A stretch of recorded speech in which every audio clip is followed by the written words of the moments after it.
Hey everybody, Charles here. I've got a couple of quick updates about the podcast to share with you. First, I'm going to resume recording a brief introduction to each episode and putting it at the beginning, just like this one.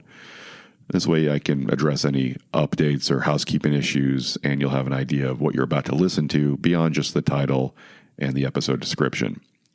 Second, Dan and I have decided to open up our Patreon for any listeners that want to support us and get some exclusive content. For our first 50 patrons, you can sign up to pay us $1 per month and get a second episode each week. After 50 people sign up, the price will go up, but if you get in at the $1 a month level, that will always be your price as long as you keep your subscription active. So if that sounds interesting, check out our Patreon at patreon.com/mindfullymasculine, and there you go. Okay, this episode features a TED Talk from Dr. Ryan McKelly, and it's titled Unmasking Masculinity, Helping Boys Become Connected Men.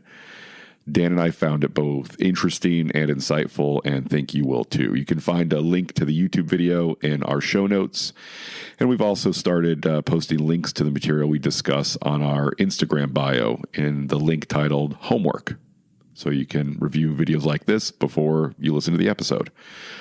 Okay, I think that covers it. Enjoy.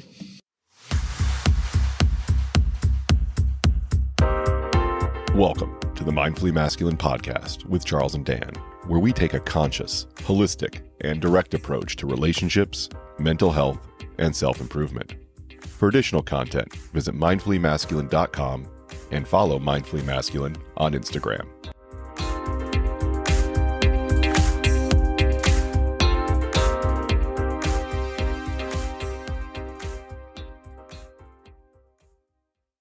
Good morning, Charles. Good morning, Dan. How are you? I'm great. Wow. I'm jealous.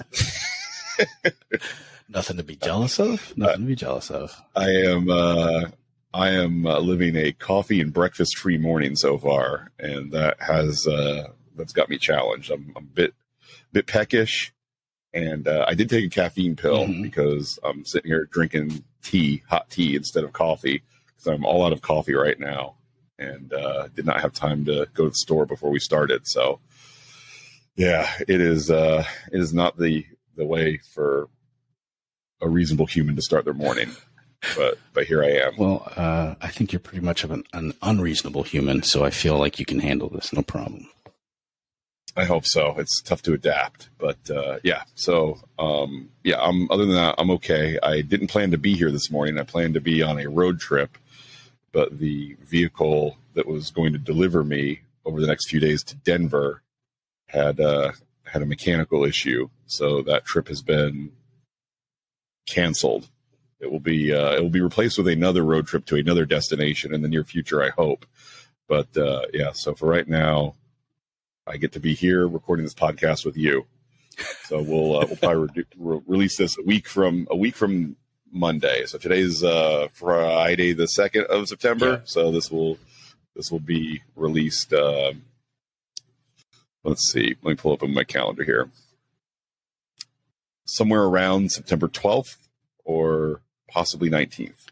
We'll see. Yeah, I'm excited because we're starting to build up a little bit of a buffer and a backlog of podcasts, so that we can deliver a little bit better quality. And, I guess in a more relaxed and planned out fashion. So, I'm excited for doing these a little bit more frequently. And that's a 180 for me, because you were the one initially pushing to do more. But I think what it was you wanted to release more. And I was, I had some concerns about doing that. So I think the one a week I'm still good with. But we can do a couple more to build up that backlog. The back catalog. Yeah, one week upcoming, I think we will have a bonus release, because we're going to be talking to our buddy Kurt again, and spend a little bit more time reflecting on why has nobody told me this before, that he read, because we spent a lot of time just sort of introducing Kurt and talking about some bigger topics, and didn't spend as much time in the book. But we're going to talk to him again, and I'm looking forward to that. And then maybe we'll release that as a bonus episode one week, so that we can keep with the series we're currently on, but also go back and add that one on to the end of the previous season. Yeah. Yeah, I'm excited to hear because he had a bunch of notes that we didn't actually get to. And, you know, a lot of rambling about our, you know, personal connections with him and stuff, which is always fun.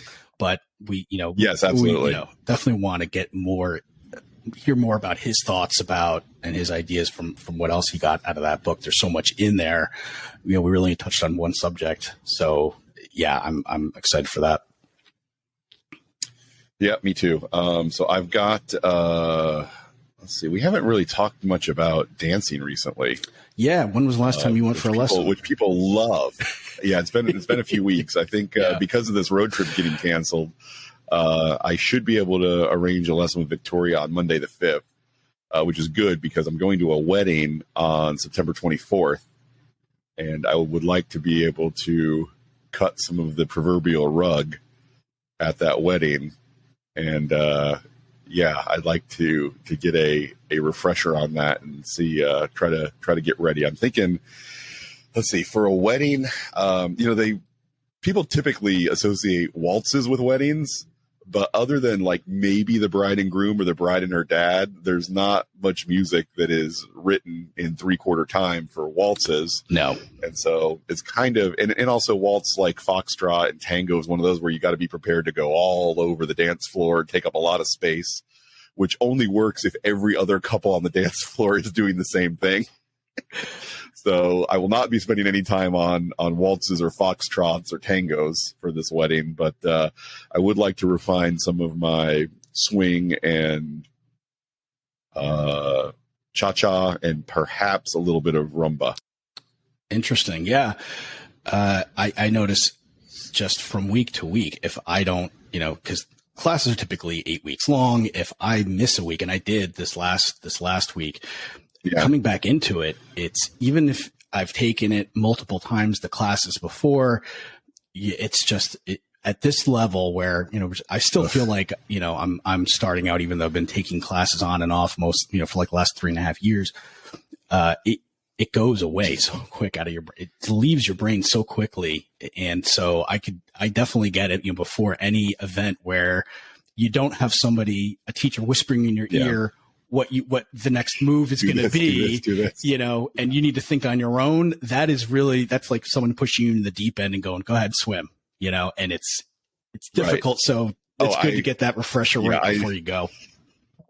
I joke with Victoria just about every lesson when she says, you know, we're dancing and she's like, okay, now do this. And I'm like, I have no idea what that is. She's like, we just did it last week. It's like every dance lesson for me is like I'm in the movie Memento, where I need to start tattooing diagrams of the different moves on my arm because I have no idea what she's talking about when she says something that I've done for the last almost year now. That's hysterical. Like, that's like my favorite movie, and that's great. It's a perfect analogy for when it comes to learning to dance because it's another vocabulary too. It's just like, oh, this is, you know, a double underarm, you know, crossbody lead swing, you know, and I'm like, wait, what is that? Yeah. And then it's like similar names in other dances. And then it starts to get, I know it all starts to get mangled up and mashed up. So really consistency is key, at least at the very beginning. Anybody out there looking to start, you know, learning how to do some, you know, any of the ballroom dances, you know, whether it's, you know, hustle or swing or foxtrot, anything like that.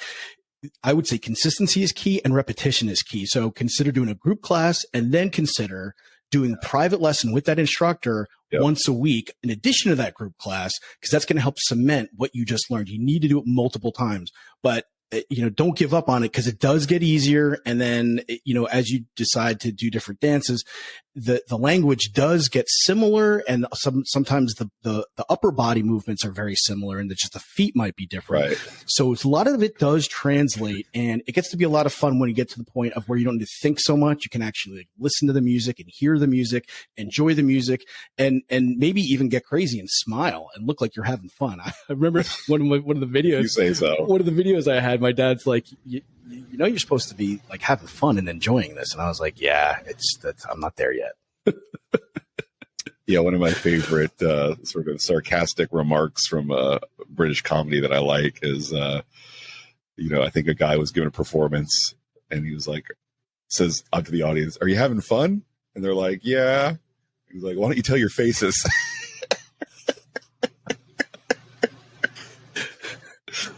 So yeah, that part is tough. Unfortunately, I have a video where I'm dancing with Victoria and she's calling out the names of the moves we're about to do right before we do them. But what I found is that one of the ways to make that an effective learning aid is you actually have to watch the video. It's hard.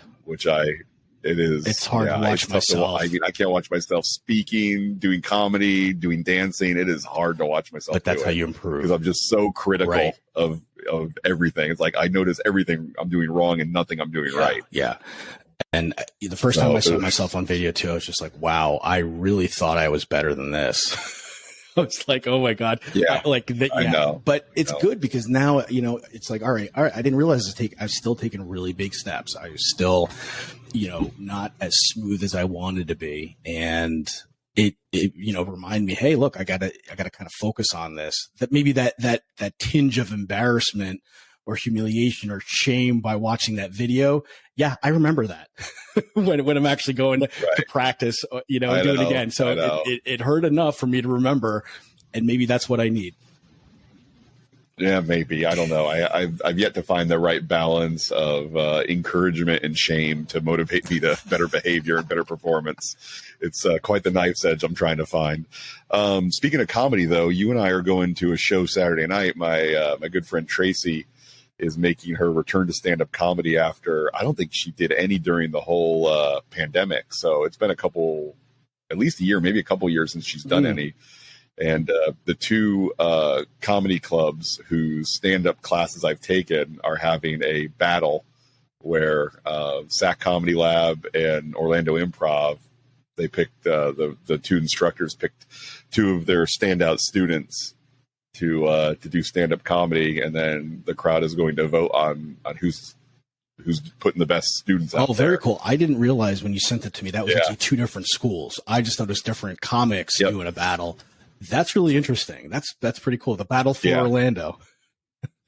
Exactly. Yeah. So my buddy Ali teaches at SAC Comedy Lab, and my friend Carmen teaches at Orlando Improv, and they're going up against each other. So you and I are going to go, and I believe that I bought a 4-top, not knowing exactly who was going to show up. But I figured I could probably find 3 people, and so far I've got you, and you may bring a guest, but I think Tracy's boyfriend Sean is probably going to sit with us too. Okay, yeah, I will be. I will be bringing in a guest. I talked to my girlfriend about that, so she's in, so she's excited for that. Awesome. Yeah. So it'll be the 4 of us eating and drinking and laughing. Hopefully, we'll see. Drinking seltzer for me, but drinking for the 4 of us and laughing at. We'll see. We'll see how I love teasing Tracy about her act, but I also love watching her do comedy. So it'll be fun. I'm wondering if she's going to try out any new material, or if since she hasn't been practicing much. What were you teasing her about previously about her act? I usually tease her about her good friend Ali, who taught the class that her and I met in. They've been friends for a long time, so I just tease her about just letting Ali write her jokes for her, which she does not do, but I tease her as if she does. Got it. So, because Ali he's been a headlining comic for a long time, and so he's really good. And Tracy is just a natural performer. She's an actor. She's a singer. She's and those skills they translate very well to stand-up comedy. And so, because she's really gifted at those things, I tease her about not being a good writer, even though she is. Gotcha. You gotta find people's vulnerability, what they're least experienced at, to make fun of them. That's the way comics treat each other. And we'll put those tips in the show notes. So in case you're looking to make fun of somebody, Charles has his 3-step strategy that you can download for your email address. Just go to mindfullymasculine.com and absolutely. It's very important to reward people's vulnerability with scorn and shame and mockery. Oh yeah. So that's a nice. So that brings us to our topic today of how men treat each other in society. And clearly I'm an not as equal we do, right? Yeah. Tracy's a woman, but I still go after her with all the tools I use to attack men.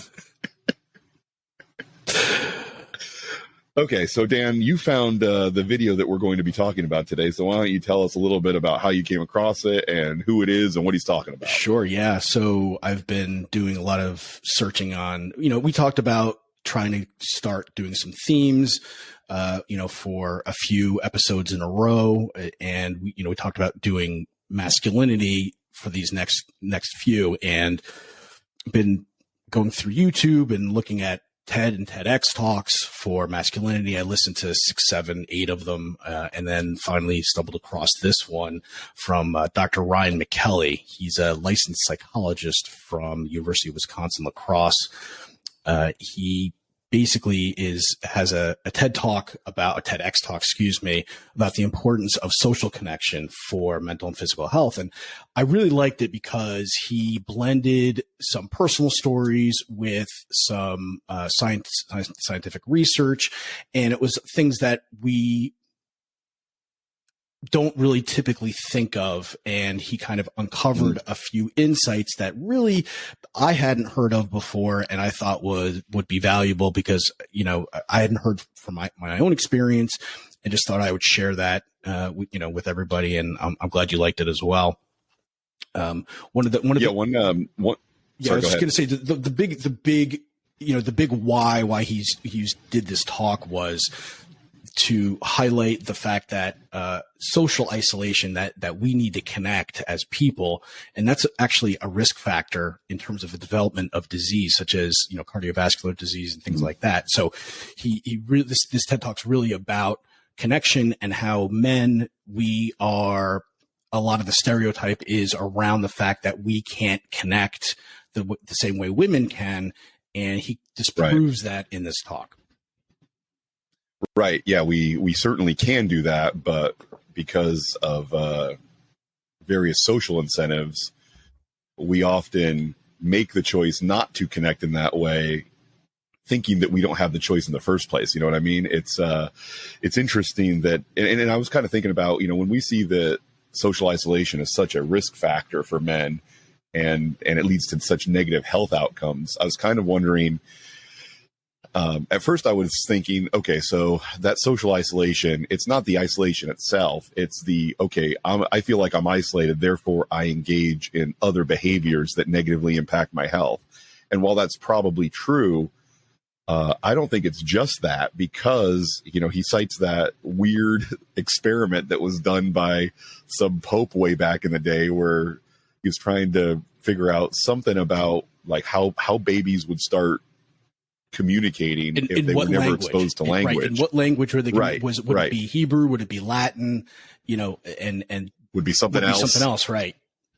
Yeah. And so he devised this really sick experiment where basically he didn't let people socially interact, didn't talk to babies, just took care of changing their diapers and feeding them, and wanted to see, okay, if we don't give them any kind of a communication framework, what framework will they develop on their own? And the answer is they just die. And they said within several weeks. Yeah. These were newborns, it wasn't months, it wasn't years. Right. It was weeks. These were newborns that were basically raised in orphanages, because at that time, back, I guess the 13th century, a lot of women died during childbirth. And so there were a lot of orphans, and basically, he instructed the caretakers to only give them food and water and basic needs, and not to interact with them anyway, just to see what language they would speak.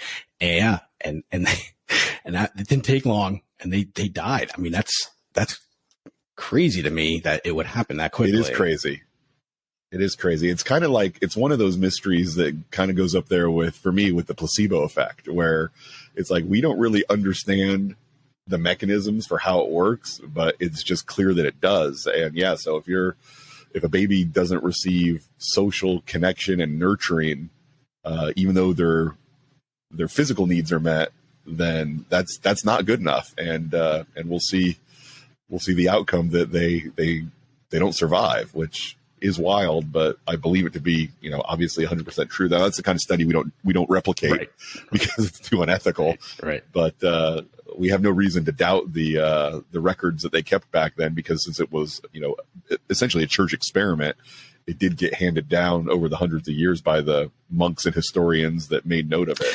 And yeah, that's wild. Yeah. I mean, he does mention that, about 50 years ago, we started to allow, parents or encourage parents to interact with their children, even if they were in like neonatal intensive care units. They really, you got to be really careful, obviously, with with the child and stuff. But they said it's actually improved outcomes for the kids and decreased his time in the hospital. That connection offsets the in measurable outcomes, offsets the risk of germs and infection and things like that. The human connection with the parents does more good than the risk of getting them sicker provides, which is surprising as well. But I'm glad that we're able to figure that out and acknowledge it and make decisions like that as a result.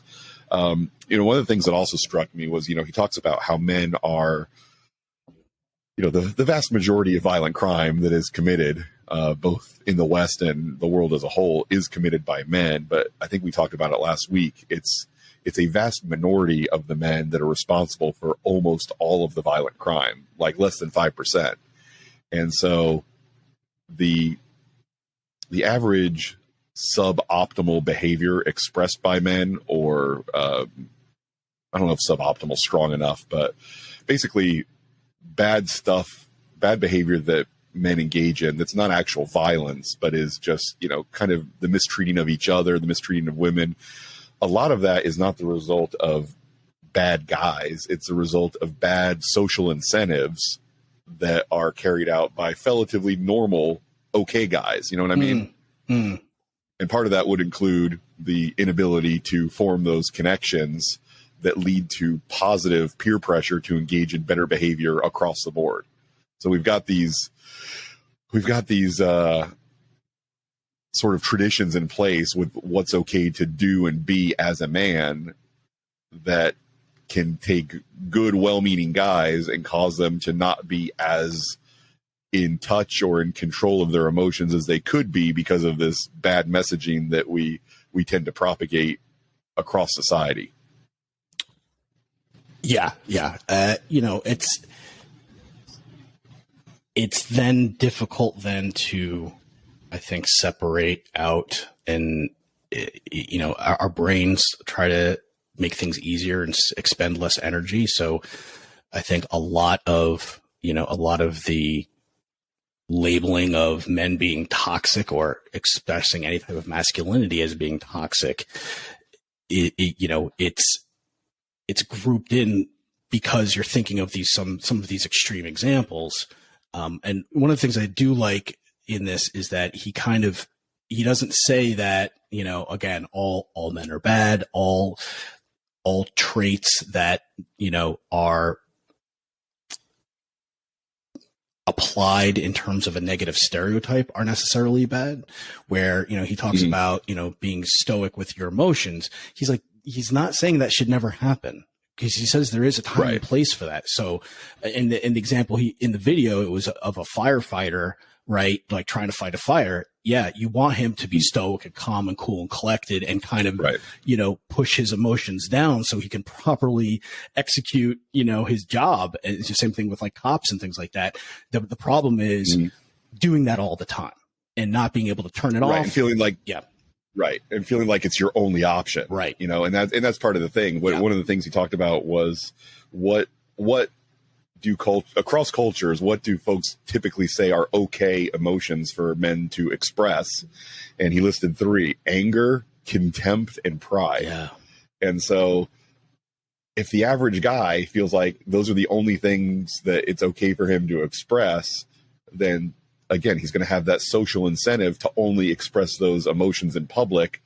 And as a result, it's very easy to say, okay, look at that guy. He's behaving in a toxic manner, or he's a toxic man, because the cycle of toxic masculinity is constantly reinforcing to okay guys, that these are the only things this is really all we want to see from you: anger, contempt, and pride. Yeah. Yeah.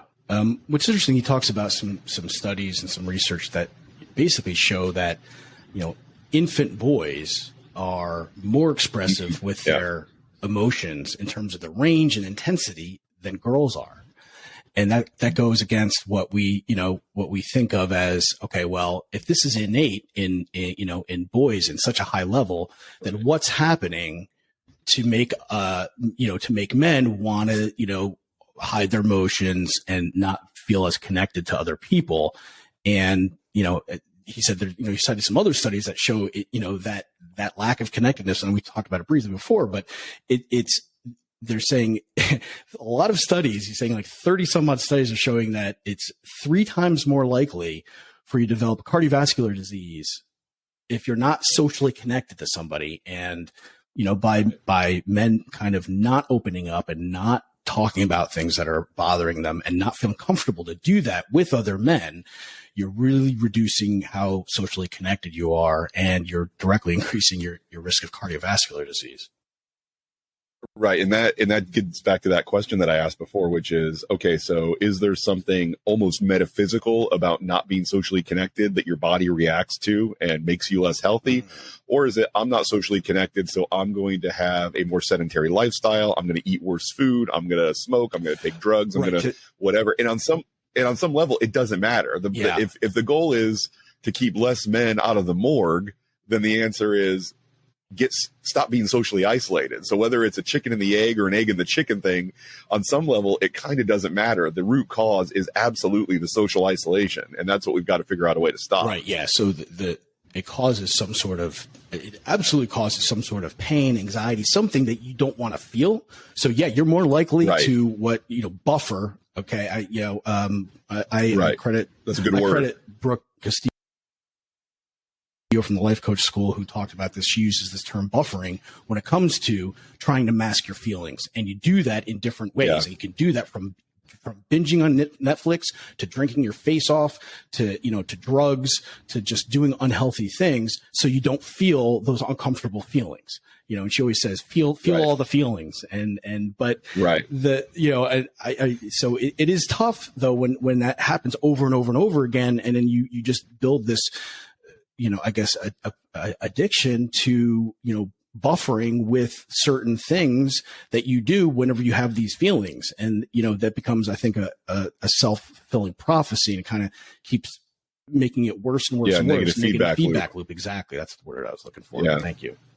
Yeah. And even if you don't do those things, just, putting your body through the stress and anxiety of feeling alone, like you don't have anybody to connect to,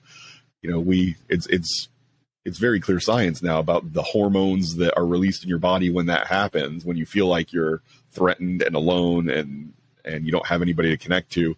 And those do, over prolonged periods of time, we talked about that in Dr. Julie's book, when we were discussing it, those stress hormones that your body releases to keep you alive, they're not meant to be on constant 10 for weeks or months or years of your life. They're there to get you out of a situation, but if your social isolation causes them to keep getting released in your body over time, the impact that it has on your organs and your systems and your mind are going to put you in an early grave. Yeah. What I found interesting was that he kind of really separated this out in my mind.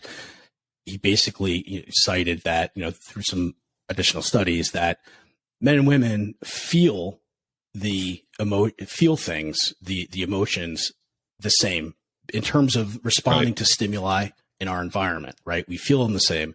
The difference is typically women are able to express that emotion or feel more comfortable or allowed by, roles and, typical gender stereotypes, that they feel that they're able to express those emotions. They're able to a lot more than men. And so that really kind of separates, say, hey, look, so how then what are we doing with all of that stuff, all that stimuli, like you just talked about? What are we doing with that we're feeling? How are we handling that? And if we don't, that's when it starts to cause physical illness. Right. I was reminded when he was talking about that part, I was reminded of, the stories of how all the great thinkers, particularly, Renaissance and even Enlightenment thinkers, one of the things that always preoccupied them was the idea of transmuting lead into gold, because they're only like one item away, I think, on the periodic chart. So they're very close chemically. And if they could just manipulate, I don't know, one proton or one electron or something, you would be able to turn lead into gold. And so Da Vinci worked on it. Newton worked on it. I mean, the whole field of alchemy was basically trying to figure out, hey, it'd be great if I had more gold. What if I could take this worthless lead and turn it into it? So what so many men in our society do is they take fear and shame and then transmute that into anger and aggression. Yeah. Like they're turning lead into gold, but it's turning lead into something so much worse than lead instead, Yeah, for sure. That's absolutely, he talks about that, I think they called it the male emotional funnel system, where they take a lot of different, fear, shame, loneliness, abuse, regret, powerlessness, and anger, and basically just kind of go, well, it's all anger, right? It's all, and our brain goes, well, it ends up becoming, anger, and that kind of anger and aggression, I think he talks about. And it's just something that we just kind of get built into us over time. Yeah. I was reminded of, you haven't seen the second Doctor Strange movie yet, have you? I have not. Okay, well, I'm about to spoil it, so if you want to take your headphones out, you can. I'm not going to spoil the whole plot, but there's this one particular character whose superpower is when he opens his mouth and speaks, he can destroy people with his language, but just by opening his mouth and making a noise. Wow. And so what happens to him in the movie is the villain basically removes his mouth. And so he opens his mouth to speak to defend himself from this villain, and his head explodes. Wow. And it's kind of an interesting metaphor for what men put themselves through. It's like, if you can't say the emotion or the experience that is bothering you and your mouth is effectively closed, the problem doesn't go away. It just stays inside your head, and then you have to deal with the consequences of that. Right. Yeah. I mean, that's why I'm such a fan of journaling, or even just going for a walk and talking to yourself. Just get it out of your head, man. Yeah. Even if you don't have another person that you feel comfortable talking to, just get it out of your head, so you're not ruminating on it and you're not keeping those emotions going. I was reading something somewhere recently where they said that, emotions only last for 90 seconds. Unless it washes over you in 90 seconds, unless you do something to bring it back up again, unless you, and it might have been at the podcast convention or something. Somebody said that. I was going to say, I think it was one of the workshops we were in. Yeah. And, it might have been the ladies, I think, who were, maybe. Yeah. So, Therapist Uncensored, those ladies. Yeah. And that's right.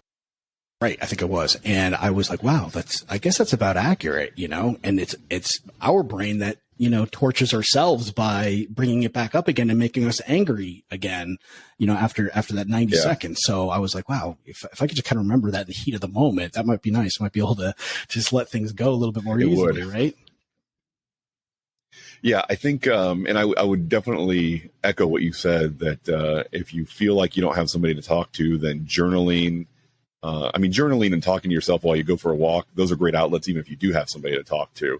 The one thing I would ask you to consider is, you may just think you don't have somebody to talk to when you actually do have a friend that you can confide in on some of these issues. And then there's always, the value of therapy, which we talk about quite a bit on this podcast as well. So I don't think journaling and talking to yourself won't be a complete fill-in for being able to express your concerns and your difficulties with somebody safe. But yes, they absolutely are better than nothing, where you're just letting that stuff bounce around inside your brain and not let it out at all.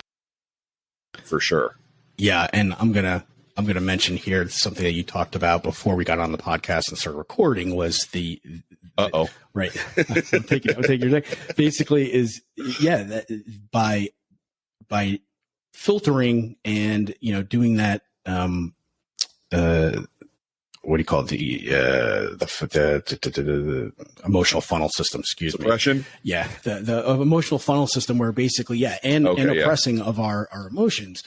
That makes us less connected to people. That mutes our actual real emotions, but that then, in terms of the negative emotions, but, as he points out in the video, is that it also mutes any of the good emotions that you have. And so you then are becoming more numb to your own emotions as well as to the emotions of other people. And then you become, less sensitive in terms of being able to understand people and relate to people and connect to people. And again, that again, a negative feedback loop there. And that's never something that I feel is beneficial. I think becoming more aware is what, is really where we want to go. Yeah, you can certainly, and I've been in a position, I don't know if you've experienced this, but, especially after a loss or a breakup. I mean, I've experienced this after breakups, and I've experienced this after the death of a pet, where I just take on this attitude in the immediate aftermath of, I'll just never do this again. That way I won't have to feel this way again. Mm-hmm. And yeah, you can't, you certainly pay a price for that, because you can't eliminate and decide to not have negative experiences without also impacting your ability to have positive experiences. It's, if you want to make your lows more shallow, then you're also going to be making your highs shorter as well. And that's just, I think you called it the pact with the devil, where when you decide that you're going to just do that of, okay, well, I don't like the way this experience felt, so I'm not going to feel this experience anymore. There's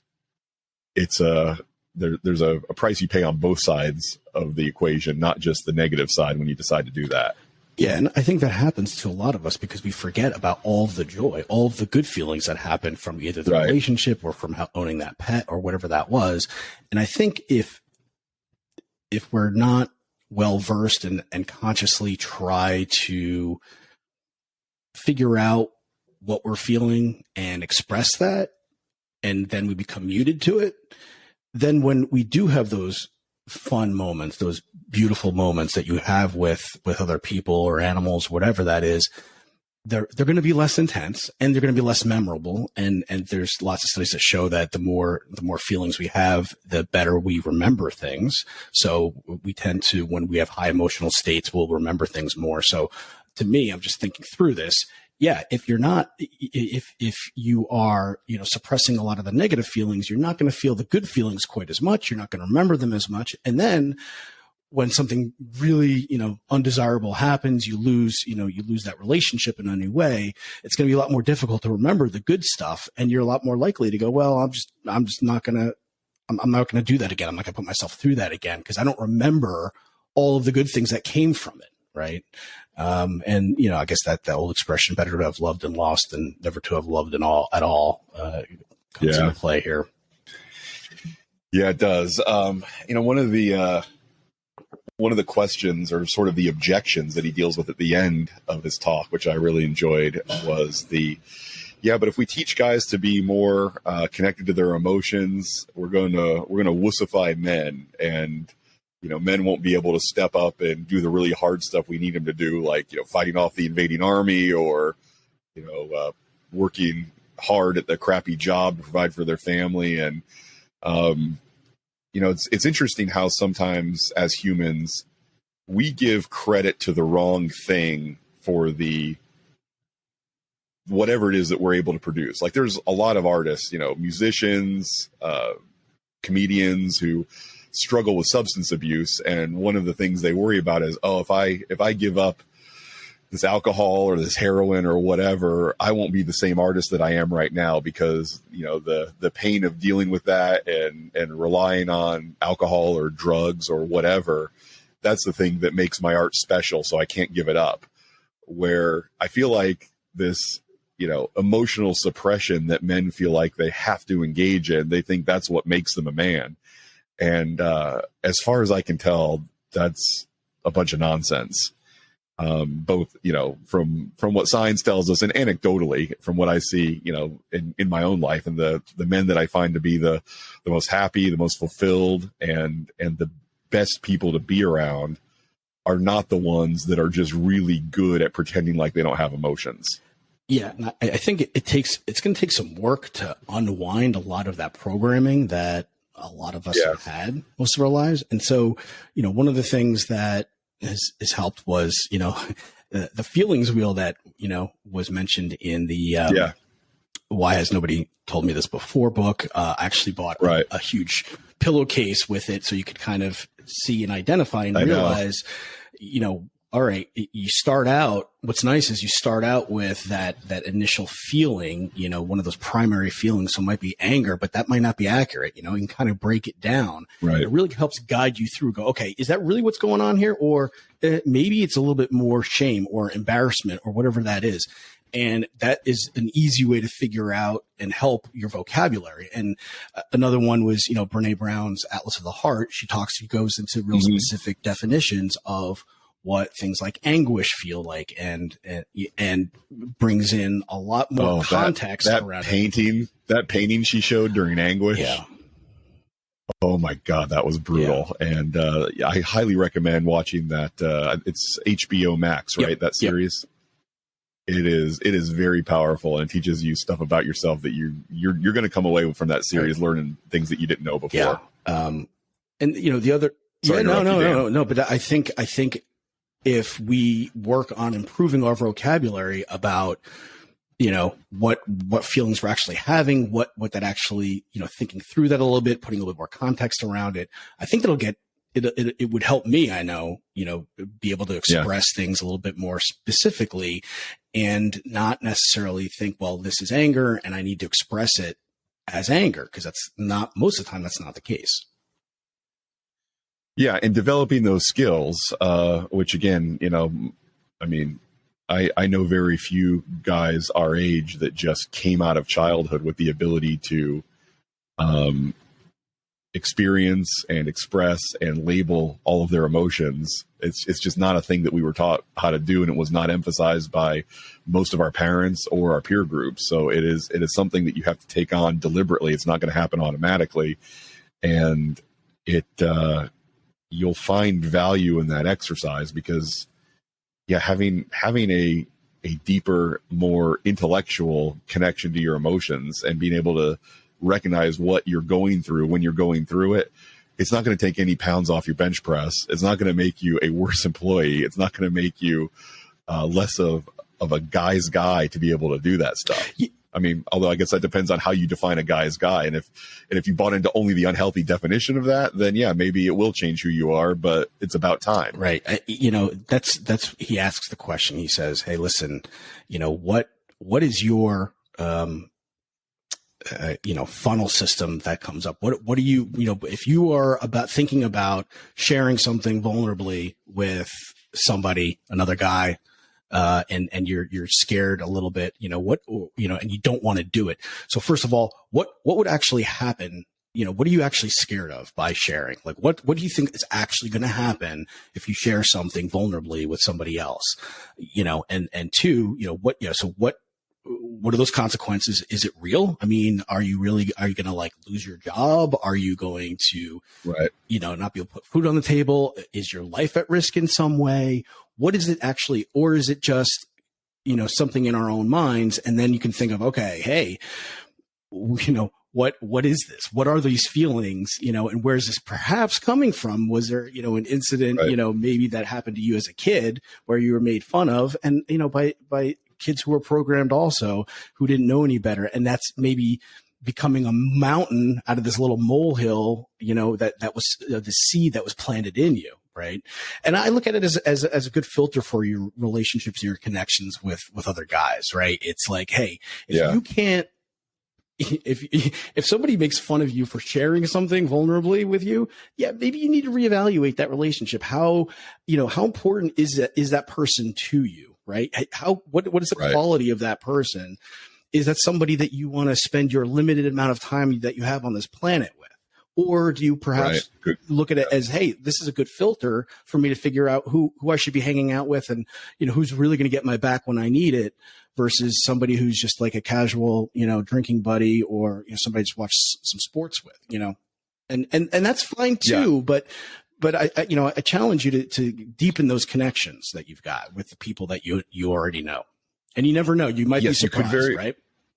Exactly. You could very well have somebody in your life that you think is just a casual sports buddy who could be a safe person to share very, very intimate things with, and you just don't know because you've been afraid to try it. And one encouraging thing I will say to our younger listeners who are younger than you and I, Dan, is this fear of being made fun of by your friends, it does get easier the older you get. Now, I would encourage you to not just wait for time to make it easier on you. I mean, it never gets super easy, but it does get easier when you're in your 40s than when you're in your 20s. 100%, for sure. Yeah. And I would encourage you to not put in a couple decades just waiting for that to happen on its own. If you can just decide to work that and take those risks as a younger man, you will be rewarded with stronger, deeper, more beneficial friendships for a couple decades that you don't have to waste not having those just to wait till you're old enough to not care as much as you do right now. So, don't shortchange yourself by being afraid in your 20s to get into those kind of friendships with guys, and just wait till you're a couple decades older when it gets easier to not care about stuff as much. But yeah, when I was younger, I did not feel that way. I did not feel like taking those risks. And as a result, I kind of did screw myself out of some deeper relationships I could have had than the ones that I ended up having. Yeah, sure. I mean, we all do. And we all did. And Dr. McKelly talks about, examples of risks that are stereotypically okay for guys to take, right? Which is like kite surfing, exactly. Diving off cliffs, things like that. That's fine. Well, why not just take another risk and, express something that is bothering you to somebody else, in terms of, hey, you need some advice, you want to share this experience that you just had that, you maybe lost control of your emotions a little bit, or you weren't proud of that you did, maybe feeling some shame about that, and sometimes you need to be the one that initiates it, right? That's the risk, but that makes you a man. I feel like that's a say, hey, look, I'm willing to take that risk and go, look, I'm going to share this with you. And even though you've expressed no, indication to me that's, that necessarily you are, receptive to that, take that chance, take that risk. And by you doing that, you're then leading by example. You're saying it's okay. And you are potentially opening up that other person to feel like they can share now with you or be there for you. And you get that connection, you get that, you have a deeper relationship at that point, and who knows, how much both of you are going to benefit from that. Yeah. And, this isn't something he gets into, but I think it might be beneficial for us in the time we have left. Let's talk about what that looks like when you give it a shot and it doesn't go the way that you'd like it to. So, say you share something with a friend of yours where, either you did something that you're disappointed in yourself, that you didn't handle a situation right, or you got rejected by a romantic partner, or you shared something deeply personal with your mom or dad and they didn't give you the love and support that you thought that they would. And so you tell your buddy this and he doesn't react to it the way that you were hoping he would either. What do you do at that point? What I would suggest is feel disappointed by it. And then at some point when you've been able to calm down from that, go back to that guy and say, hey, I shared this with you. It was hard for me to bring it up. And the way you responded, it didn't feel great. It felt, I was disappointed and I felt alone. And is this the kind of thing that I should just not share with you in the future? Or would you like to have a second chance to react to it? And then let them tell you what they're feeling about it. And if they say, look, this is not the kind of thing I'm comfortable talking about, then okay, you have drawn a very clear boundary about the little box that your friendship is going to exist in. Or they could say, you know what, it surprised me that you mentioned it to me. I didn't handle it the way that I would have if I was given a second chance. So here's how I wish I would have handled it instead. And then you can go a little bit deeper with that friend and you can try again in the future. But I think that's a good way to handle that kind of situation, because it's going to feel new for you. It's going to feel new for him. Don't expect it to go perfectly the first time. But once you've kind of been able to feel your reaction to it and live with it for a day or two, go back to him and say, hey, this is how I think that interaction went. What do you think we should do in the future? Yeah, no, that's great, man. And so I'm asking you to be vulnerable twice. Yeah. And I think twice is enough to get the message. And let's think through this. Like, what would be worst case scenario, right? You say something and they laugh and point at you. I mean, really, what would be the very worst possible scenario in that situation? You share something with somebody vulnerable or what, and I mean, and you don't just like unload it, just like, hey, you could just be like, hey, right. Would you mind if I ask you for some advice? Right. I'm struggling with something. You mind if I ask you for some advice? And more often than not, if they're not going to be open to really listening to you and offering you that advice, they'll change the subject. But I mean, even in an unrealistic, I think, worst case scenario, they laugh and point at you. What okay. So then what? What I mean, in a worst case scenario, they laugh at you, they point at you, they call you some sort of a slur for homosexuality or for a woman. And then, right. I mean, it could get that way. Yeah. And then, okay, well, that's the kind of person that person is.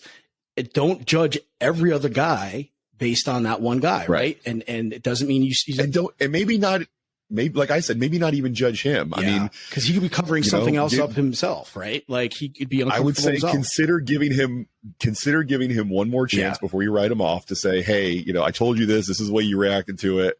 It didn't feel good. It was not what I was looking for. And, are you comfortable with your reaction? Because I'm not. And if he says, yeah, of course I'm comfortable. That's how you react to a guy when he shares his emotions that way. It's like, okay, that's how you react to a guy when he shares his emotions that way.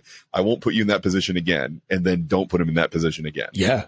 And again, yeah. I mean, that's well said, Charles. That scenario, because and you know what? You're still right. I mean, you're still a good person, and you still can put food on the table. It doesn't affect you, in any real life-threatening way. And if anything, it gave you more information about your relationship with that guy. And it's like, okay, well, now if you are running into issues, you don't go to him, or if you're going to more issues, and everybody has their different roles in life. I don't really think one person can fulfill and check all the boxes and fulfill every single need, even, with married couples and things like that.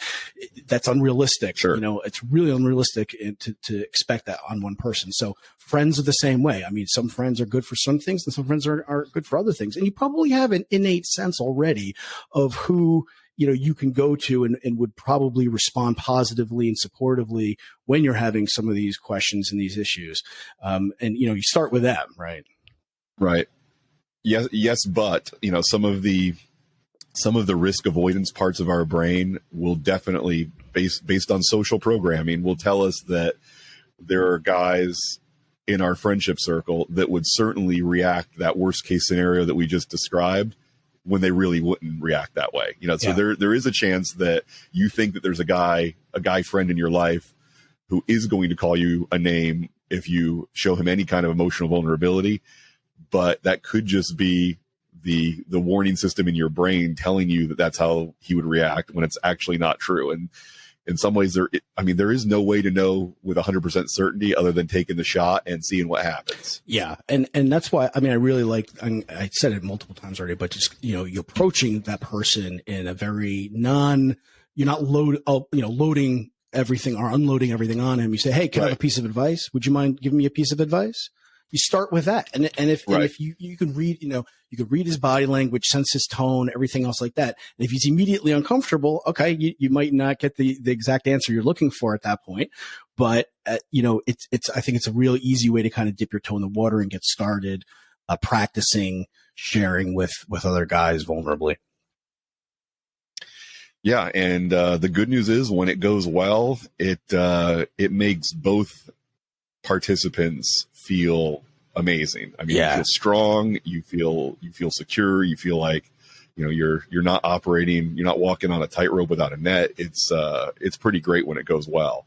And so if you're not in a relationship where you can get that feeling, maybe either make new friends, or what I encourage you to do first is try it out and see if one of your existing relationships could be that you're just scared to give it a chance. It makes sense. And the doctor talks about this in the video a little bit, is, think about the process that we go through when we meet somebody who's a complete stranger. How do they become a friend?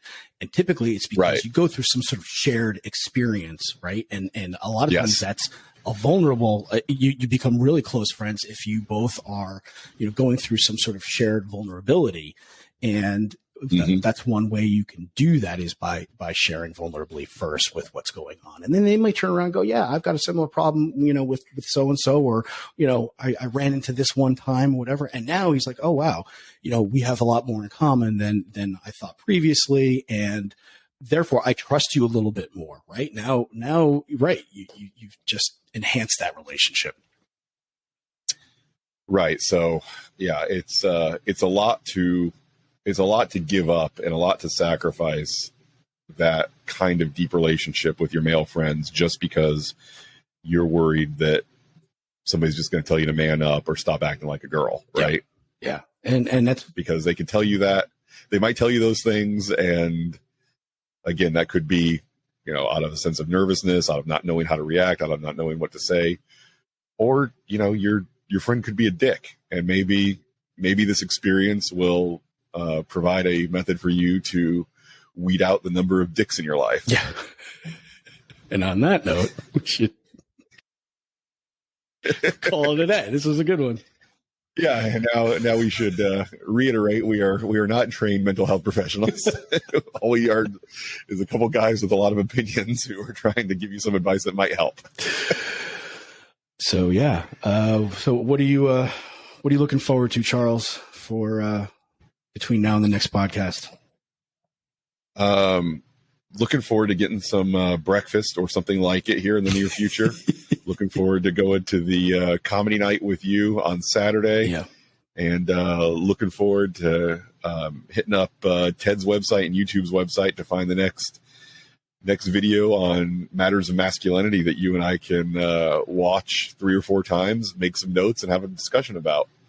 Yeah, that sounds good. I'm excited for that as well. So, all right, sir. Oh, I do want to say that a couple quick things. Rate and review our podcast. Pretty pleased with Sugar on Top wherever you get your podcasts. Also, Dan and I are trying a new website / virtual studio for recording this episode. So if you have any opinions on whether this one sounds better, worse than the others, give us a heads up on that too. We're liking what we're seeing from it so far, but this is the first episode we've used to record it. So if you have an opinion on it, mindfullymasculine@gmail.com is where you can drop us some feedback. And yeah, we're trying to make this as beneficial to you as possible and useful to you, this information and the podcast. So we want to make it digestible, enjoyable, and informative. So thanks, man. Yep, that's the goal. Thanks, Dan. I'll talk to you later. Thank you. All right. Have a good one. Bye-bye. Bye.